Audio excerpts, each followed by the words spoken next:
नमस्कार दोस्तों, मैं महेंद्र आप सभी का जीएस विद महेंद्र में एक बार फिर से स्वागत करता हूं। साथियों, आज हम जीएस का एक नया टॉपिक अर्थव्यवस्था के क्षेत्र के विषय में अध्ययन करेंगे। यहां से परीक्षाओं में अक्सर प्रश्न पूछे जाते हैं।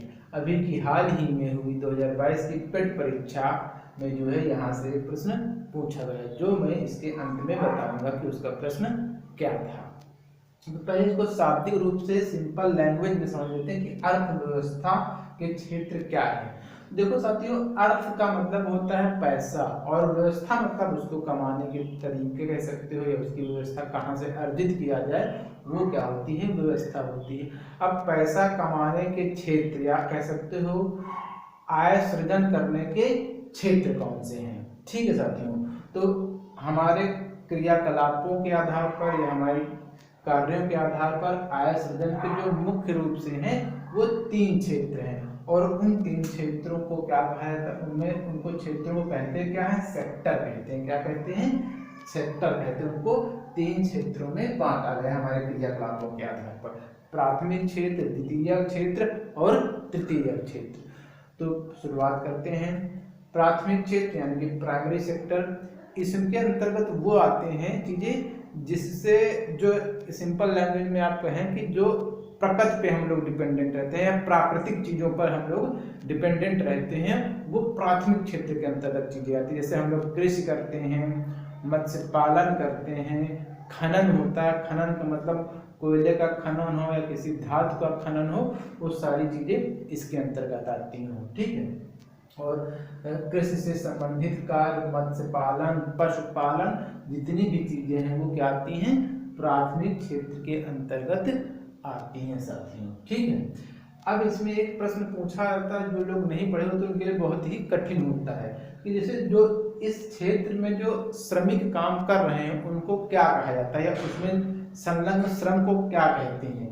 तो इस क्षेत्र में यानी प्राथमिक क्षेत्र में संलग्न श्रम को रेड कॉलर जॉब कहते हैं। क्या कहते हैं, रेड कॉलर जॉब। अब देखो एक तरह से किस आधार पर, मेरा जो मानना है कि जो ये नाम दिए गए हैं रेड कॉलर, अभी आगे पढ़ेंगे व्हाइट कॉलर, ब्लू कॉलर, तो इनको नाम क्यों दिया गया है रेड कॉलर। तो मेरी एक धारणा है कि भाई देखो, इसमें जो कार्य करने वाले श्रमिक होते हैं उनका जोखिम अधिक होता है। क्या होता है, जोखिम अधिक होता है, कह सकते हो खतरा अधिक होता है हर तरफ से। यानी कि किसान है, कृषि कर रहा है तो उसकी फसल के लिए खतरा, जरूरी नहीं कि फसल अच्छी हो, बारिश अच्छी हुई तो फसल अच्छी होगी, नहीं हुई तो फसल खराब हो सकती है। उसी तरह से सभी का क्या होता है, कोई ना कोई रिस्क होता है। तो हमें लगता है कि उसको एक सिंबल दे दिया कि रेड कॉलर, रेड यानी कि खतरा है, तो रेड कॉलर जॉब हो गई। ठीक है, तो ये प्रश्न पूछा जाता है कि किस क्षेत्र में संलग्न श्रम को रेड कॉलर जॉब कहा जाता है। ऑप्शन देगा प्राथमिक क्षेत्र, द्वितीय क्षेत्र, तृतीय क्षेत्र, चतुर्थ क्षेत्र, ऐसे करके। ठीक है, याद रखिएगा। आते हैं अगले में, द्वितीय क्षेत्र, इसको सेकेंडरी सेक्टर भी कहते हैं। तो अब देखो द्वितीय क्षेत्र जैसे जैसे बढ़ेंगे वैसे वैसे पढ़ते जाएंगे।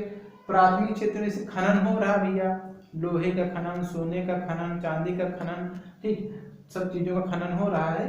तो अब द्वितीय क्षेत्र में क्या होगा, इन्हीं जो कच्ची चीजें यहाँ से प्राप्त हो रही हैं उनका प्रयोग आगे की वस्तुएं या के रूप में बनाने में किया जाता है। यानी कह सकते हो कि प्राथमिक क्षेत्र के जो उत्पाद होते हैं उनको कच्चे माल के रूप में इसमें प्रयोग किया जाता है। द्वितीय क्षेत्र में किसी भी चीज, जैसे पशुपालन होता है तो जानवरों की खाल से क्या होते हैं, बनते हैं भाई साहब, जूते बनते हैं, बेल्ट बनते हैं, लेदर पर्स बनते हैं। उसी तरह से कृषि से संबंधित बहुत सारी चीजें होती हैं, जैसे कीट पालन होते हैं अलग अलग प्रकार के। ठीक है, तो उनसे भी क्या होते हैं, रेशम पालन होता है, उनसे क्या बनते हैं, कपड़े बनते हैं, शॉल बनते हैं, सब चीजें बनती हैं। तो प्राथमिक क्षेत्र का जो उत्पाद होता है वो कच्चे माल के रूप में द्वितीय क्षेत्र में प्रयोग होता है। और इसमें से सभी प्रकार के, हम ये कह सकते हैं एक शब्द में कि सभी प्रकार के उद्योग जो होते हैं वो द्वितीय क्षेत्र के अंतर्गत आते हैं साथियों। जैसे लोहा इस्पात उद्योग, वस्त्र उद्योग, इलेक्ट्रॉनिक्स, मोटर गाड़ी उद्योग। इससे इस क्षेत्र को हम में क्या होता है, विनिर्माण होता है। विनिर्माण की इंग्लिश होती है मैन्युफैक्चरिंग, यानी कि उसका निर्माण करना। ठीक है, विनिर्माण मैन्युफैक्चरिंग करना, ठीक, बनाना।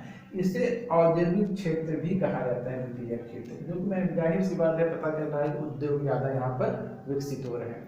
अब देखो यहाँ पर दो चीज़ें हैं कि जैसे फैक्ट्रियाँ होती हैं बड़ी बड़ी सी, ठीक है, तो वहाँ पे क्या होता है जैसे कि सरिया फैक्ट्री हो या सीमेंट फैक्ट्री हो या स्टील फैक्ट्री हो, तो वहाँ पे क्या होते हैं, इंजीनियर्स भी होते हैं और श्रमिक भी होते हैं जो लेबर की तरह एक तरह से वर्क करते हैं, ठीक। तो जो कुशल श्रमिक होता है उसको क्या कहा जाता है दोस्तों, व्हाइट कॉलर जॉब कहा जाता है। क्या कहा जाता है, व्हाइट कॉलर जॉब। जैसे कि मैं एक एग्जांपल, जैसे कि किसी फैक्ट्री में कोई इंजीनियर कार्य करता है तो वो किसके अंतर्गत आएगा, व्हाइट कॉलर जॉब के अंतर्गत आएगा। और उसमें जो श्रमिक है, लेबर लगा हुआ जो माल को ढो रहा है, ला रहा है, वो किसके अंतर्गत आएगा, जो कह रहे हैं ना प्रत्यक्ष रूप से संलग्न श्रमिक को क्या कहेंगे, ब्लू कॉलर जॉब कहेंगे। प्रश्न पूछा जाएगा किसी उद्योग में जो एक इंजीनियर है वो किस श्रम के अंतर्गत आएगा, तो व्हाइट कॉलर जॉब के अंतर्गत आएगा। अब आते हैं तृतीयक क्षेत्र पर, जिसे टर्शियरी सेक्टर भी कहा जाता है।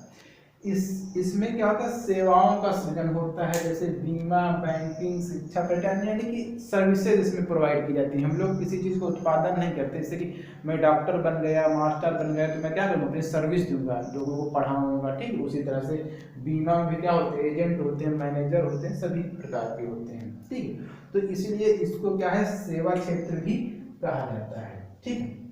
अब यहाँ से भारतीय अर्थव्यवस्था के सकल राष्ट्रीय उत्पाद में सबसे अधिक योगदान जो है किसका है, सेवा क्षेत्र का सबसे अधिक योगदान है। प्रश्न देखो दोस्तों, पेट में पूछा गया था कि अर्थव्यवस्था के कौन सा क्षेत्र जो है देश का सबसे बड़ा टैक्स पेयर है, यानी कि सबसे ज्यादा कर कौन अदा करता है, तो वो कौन अदा करता है, तृतीयक क्षेत्र। भाई सकल घरेलू उत्पाद में सबसे ज्यादा योगदान दे रहा है तो टैक्स ज्यादा पे कर रहा होगा, तभी तो योगदान उसका अधिक है। तो ये इस तरह से ये प्रश्न पूछा गया था पेट एग्जाम में 2022 के एग्जाम में, जो 15 अक्टूबर को हुआ था साथियों, ठीक है। तो यहाँ से कई बार प्रश्न पूछे गए हैं और घुमा के आते हैं। अगर आपने अच्छे से नहीं पढ़ा हुआ तो आपको बहुत ही टफ लगेगा, ठीक है साथियों। तो इसको आप अच्छे से पढ़ लीजिएगा और इसका जो है नोट्स बना लीजिएगा साथियों। तो आज हमारा ये टॉपिक यहीं पे समाप्त होता है। कल फिर हम जो है एक नए टॉपिक के साथ, महत्वपूर्ण टॉपिक के साथ मिलेंगे साथियों। मैं आशा करता हूँ कि आप सभी को जो मैं पढ़ा रहा हूँ वो सभी बहुत ही अच्छा लग रहा होगा और कंटेंट जो है ये आपके एग्जाम के लिए ही बहुत ही महत्वपूर्ण रहा होगा। Thank you.